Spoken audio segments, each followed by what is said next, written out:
UP में ऐसा लगता है जैसे कानून व्यवस्था को किसी की नजर लग गई और यही है एक बार फिर से गाजियाबाद के मसूरी थाने में जिस तरह से एक सिपाही के सिर पर गोली मार करके उसे मौत के घाट उतारा गया है, उससे तो इस बात की पुष्टि हो जाती है। मौजूदा वक्त में एक तरफ जहां यूपी पुलिस के मुखिया के बदलने और नए मुखिया की तैयारियां चल रही हैं, वहीं दूसरी तरफ बदमाश और तमाम शातिर अपराधी वारदातों को अंजाम दे रहे हैं। और एक ताजा वारदात गौतम बुद्ध नगर यानी नोएडा पुलिस को बड़ा झटका देते हुए गाजियाबाद के मसूरी थाना क्षेत्र में एक सिपाही को मौत के घाट उतार दिया गया है। दरअसल गाजियाबाद कमिश्नरेट में यह वारदात हुई है और यह वारदात नोएडा पुलिस के एक सिपाही के साथ हुई है। दरअसल फेज 3 थाना में तैनात कांस्टेबल सौरभ कुमार ने 25 मई की रात एक बेहद साहसिक और दुखद घटना में अपनी ड्यूटी करते हुए बलिदान दे दिया है।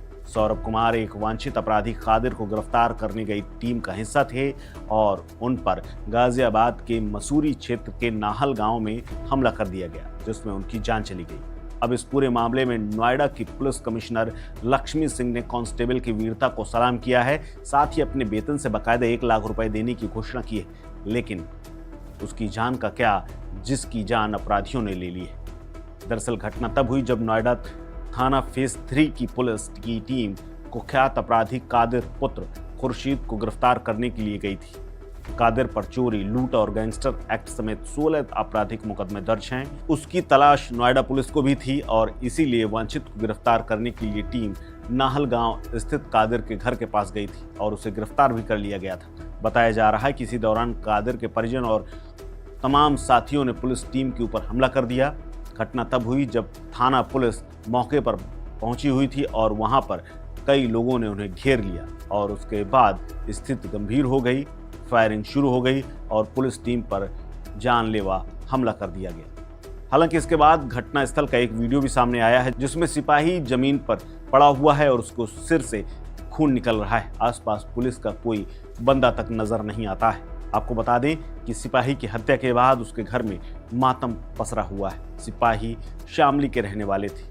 गाजियाबाद में बदमाशों की फायरिंग का शिकार हुए यूपी पुलिस के सिपाही सौरभ की कुछ देर पहले ही अपनी पत्नी से बातचीत हुई थी।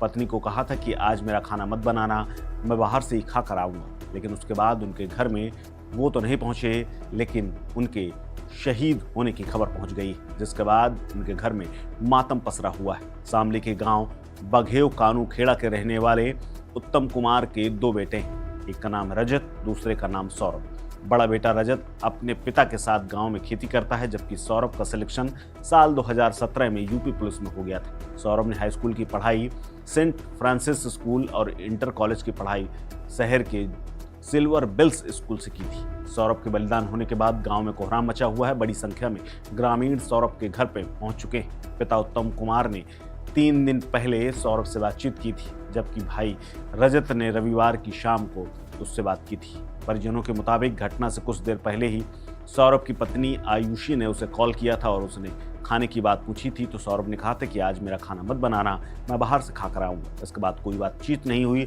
और कुछ देर बाद सूचना मिली कि सौरभ को गोली लग गई है और वो शहीद हो गया है। सौरभ का शव उनके गांव पहुंच गया है, जहां पर अंतिम संस्कार शुरू होने वाला है।